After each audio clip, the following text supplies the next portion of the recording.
उत्पत्तिको पुस्तक अध्याय 7। तब परमप्रभुले नोआलाई भन्नुभयो, त र तेरा सबै जहान जहाजभित्र जाओ, किनभने यस पुस्तामा मेरो सामु तँलाई मैले धर्मी देखेको छु। सबै जातका शुद्ध पशुहरू मध्येका 7 जोडी अर्थात् भाले र पोथी, र जुन जुन शुद्ध छैनन् तिनीहरू मध्येका 2 अर्थात् भाले र पोथी, र पक्षीहरू मध्येका पनि 7 जोडी अर्थात् भाले र पोथी, समस्त पृथ्वीमा तिनीहरूका जातिहरूलाई जीवित राख्न तिनीहरूलाई तैँले ल्याउनु। अबको 7 दिनमा म पृथ्वीमा 40 दिन र 40 रात पानी वर्षाउने छु। जति प्राणीलाई मैले बनाएको छु ती सबैलाई पृथ्वीबाट नाश गर्नेछु। तब परमप्रभुले तिनलाई हुकुम गर्नुभयो बमोजिम नोआले सबै गरे। नोआ 600 वर्षको हुँदा पृथ्वीमा जलप्रलय भएको थियो। नोआ, तिनका छोराहरू, तिनकी पत्नी तथा तिनका बुहारीहरू जल प्रलयको पानीबाट बाँच्नलाई जहाजमा गए। शुद्ध पशुहरू र अशुद्ध पशुहरू, पक्षीहरू र भुइँमा घस्रने हरेक प्राणी परमेश्वरको हुकुम बमोजिम जोडी जोडी अर्थात् भाले र पोथी नोआका जहाजमा आए। अनि ठिक 7 दिनपछि पृथ्वीमा जल प्रलयको पानी पर्न लाग्यो। नोआका जीवनको 600 वर्षको दोस्रो महिनाको 17औं दिनमा ठूला ठूला अगाधका सब मूलहरू फुटे र आकाशका द्वारहरू खुले, अनि 40 दिन र रातसम्म पृथ्वीमा पानी परिरह्यो। ठिक त्यसै दिन नोआ, तिनका छोराहरू शेम, हाम र एपेद, तिनकी पत्नी र तिनका 3 बुहारीहरू जहाजभित्र पसे। तिनीहरू र आआफ्नो जात अनुसारका सबै वन पशुहरू, सबै पालिने पशुहरू, भुइँमा घस्रने सबै प्राणीहरू र आफ्नो जातका सबै थरीका पक्षीहरू पसे। जीवनको सास हुने सबै प्राणीका जोडी जोडी गरी नोआका जहाजमा आए। परमेश्वरले नोआलाई हुकुम गर्नु भए बमोजिम जहाजभित्र पसेका प्राणी भाले र पोथी गरी आए। त्यसपछि परमप्रभुले जहाजको ढोका थुनिदिनु भयो। पृथ्वीमा 40 दिनसम्म जल प्रलय भइरह्यो। पानी बढेर जहाजलाई उचल्न लाग्यो र त्यो जमिनबाट माथि जान लाग्यो। पानी धेरै परिरह्यो र चौपट्टै बढेर पृथ्वीमा भरिन लाग्यो र जहाज पानी माथि माथि उत्रन लाग्यो। पानी पृथ्वीमा जोडसँग परिरह्यो र आकाश मुनिका जम्मै अलगा अलगा पर्वतहरू ढाकिए। पानी बढेर आयो र पर्वतहरूलाई 7 मिटरसम्म डुबाइदियो। पृथ्वीमा चलहल गर्ने सबै जीवित जीवात, के पक्षी, कि पालिने पशु, कि वन पशु, कि भुइँमा घस्रने सबै प्राणीहरू तथा सबै मानिसहरू मरे। ओबानो भूमिमा भएका सास हुने सबै प्राणी मरे। अनि जति प्राणी जमिनमा थिए, कि मानिस, कि पशु, कि घस्रने जन्तु, कि पक्षी, सबै मासिए।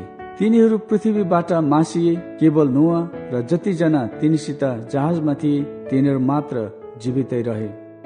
अनि पृथ्वीमा पानी 150 दिनसम्म रहिरह्यो। उत्पत्तिको पुस्तक अध्याय 8। तर परमेश्वरले नोआ र तिनीसँग जहाजमा भएका सबै वन पशु र पालिने पशुहरूलाई सम्झनु भयो। अनि उहाँले पृथ्वीमा बतास चलाइदिनु भयो र पानी घट्न लाग्यो। अगाधका मूलहरू र आकाशका द्वारहरू थुनिए र आकाशबाट पानी बन्द गरियो। अनि पानी पृथ्वीमा लगातार घट्दै गयो। 150 दिन बितेपछि पानी घट्यो।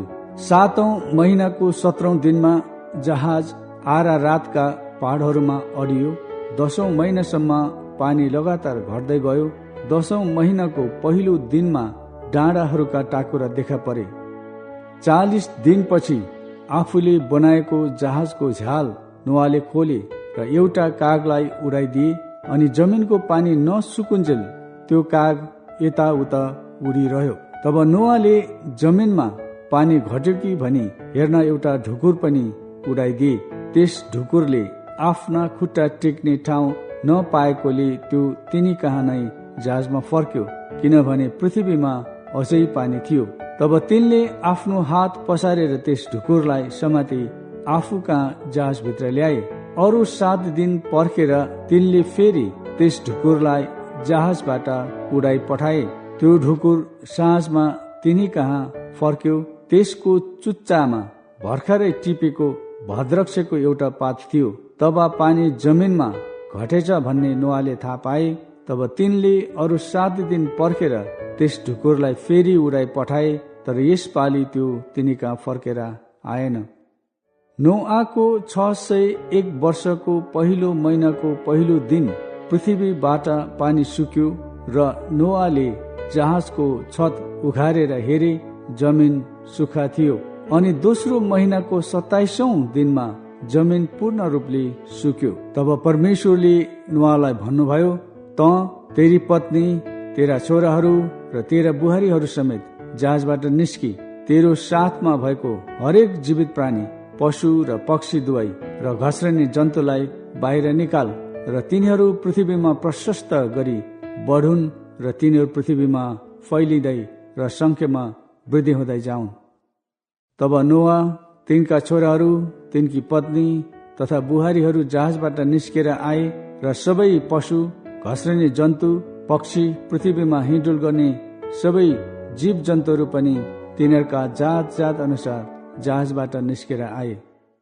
अनि नोआले परमप्रभुको निम्ति एउटा वेदी बनाएर हरेक शुद्ध पशु र शुद्ध पक्षी मध्येबाट लिई होम बलि चढाए। त्यसको मिठो बास्ना लिनुभएपछि परमप्रभुले आफ्नो मनमा भन्नुभयो, अब म फेरि कहिल्यै मानिसको खातिर पृथ्वीलाई सरप दिने छैन। यद्यपि मानिसको हृदयका भावनाहरू बालक देखिने खराब हुन्छन्। अहिले मैले गरे जस्तै सबै प्राणीलाई फेरि यसरी सर्वनाश म गर्ने छैन। पृथ्वी रहन्जेल बिउ छर्ने र फसल काट्ने समय, जाडो र गर्मी, ग्रीष्म र शिशिर र दिन र रातको अन्त हुने छैन। उत्पत्तिको पुस्तक अध्याय 9। नोआसँग बाँधिएको परमेश्वरको करार। त्यसपछि परमेश्वरले नोआ र तिनका छोराहरूलाई आशिष दिएर भन्नुभयो, फल्दै फुल्दै वृद्धि हुँदै र पृथ्वीमा भरिँदै जाओ। पृथ्वीका सबै पशुहरू र आकाशका सबै पक्षीहरू र जमिनमा घस्रने सबै प्राणीहरू र समुद्रका सबै माछाहरूमा तिमीहरूको डर र त्रास हुनेछ। तिमीहरूकै हातमा ती सुम्पिएका हुन्छन्। जीवित जीवत सबै तिमीहरूका निम्ति आहार हुनेछन्। मैले हरिया वनस्पति तिमीहरूलाई दिए झैं सबै थोक म तिमीहरूलाई दिन्छु। तर मासु त्यसको प्राण दिने रगत समेत नखाओ, र तिमीहरूको प्राण दिने रगतको सट्टा म निश्चय लेखा लिनेछु। हरेक पशुदेखि म प्राणको साटो लिनेछु र हरेक मानिसदेखि पनि आफ्नो दाजुभाइका प्राणको साटो म लिनेछु। जसले मानिसको रक्तपात गर्छ, मानिसबाटै त्यसको रक्तपात हुनेछ, किनभने परमेश्वरले मानिसलाई आफ्नै स्वरूपमा बनाउनु भएको हो। तिमीहरू चाहिँ फल्दै फुल्दै जाओ, पृथ्वीमा प्रशस्तसँग बालकहरू जन्मुन् र संख्यामा तिनीहरूको वृद्धि हुँदै जाओस्। तब परमेश्वरले नोआ र तिनका छोराहरूलाई यसो भन्नुभयो, तिमीहरू र तिमीहरूका भावी सन्तानसित तथा जहाजबाट तिमीहरूसित निस्केर आएका सबै जीवित प्राणीहरू अर्थात् पक्षीहरू, पालिने पशुहरू, वन पशुहरू, तिमीहरूसित भएका पृथ्वीका सबै जीव जन्तुहरूसित म मेरो करार स्थापित गर्दछु। म तिमीहरूसित मेरो यो करार स्थापित गर्दछु कि सबै प्राणी फेरि कहिल्यै प्रलयको पानीले नष्ट हुने छैनन्, अनि पृथ्वीलाई सर्वनाश गर्न फेरि कहिल्यै जल प्रलय हुने छैन। अनि परमेश्वरले भन्नुभयो, जुन करार मेरो र तिमीहरू र तिमीहरूका साथमा भएको हरेक जीवित प्राणीको बीचमा सबै पुस्तौंसम्मको निम्ति म ठहराउँदैछु, त्यसको चिन्ह यही हुन्छ, म बादलमा मेरो इन्द्रेणी राख्दछु र मेरो र पृथ्वीको बीचमा त्यो एउटा करारको चिन्ह हुनेछ। जहिले जहिले म पृथ्वीमा बादल फिजाउँछु र बादलमा इन्द्रेणी देखा पर्छ, मेरो र तिमीहरू अनि हरेक किसिमको जीवित प्राणीको बीचमा रहेको मेरो करार म सम्झनेछु। पानीले फेरि कहिल्यै सबै प्राणीलाई नाश गर्ने प्रलय ल्याउने छैन। जुन बेला बादलमा इन्द्रेणी देखा पर्छ, म त्यो हेरेर यो सधैँको करारलाई सम्झनेछु, जो परमेश्वर र पृथ्वीका सबै जीवित जीवसँग बाँधिएको छ। यसरी परमेश्वरले नोआलाई भन्नुभयो, मैले पृथ्वीका सारा प्राणी र मेरो बीचमा बाँधेको करारको चिन्ह यही हो। नोआ र तिनका छोराहरू। जहाजबाट बाहिर निस्कि आएका नोआका छोराहरू सेम, हाम र एपेत हुन्। हाम चाहिँ कनानका पिता थिए। नोआका छोराहरू यी नै 3 जना थिए। यिनीहरूबाट समस्त पृथ्वी भरियो। माटोमा काम गर्ने नोआले दाखबारी लगाए। जब तिनले दाख मध्ये पिए तब तिनी मातिए र आफ्नो पालभित्र नाङ्गै सुति बसे।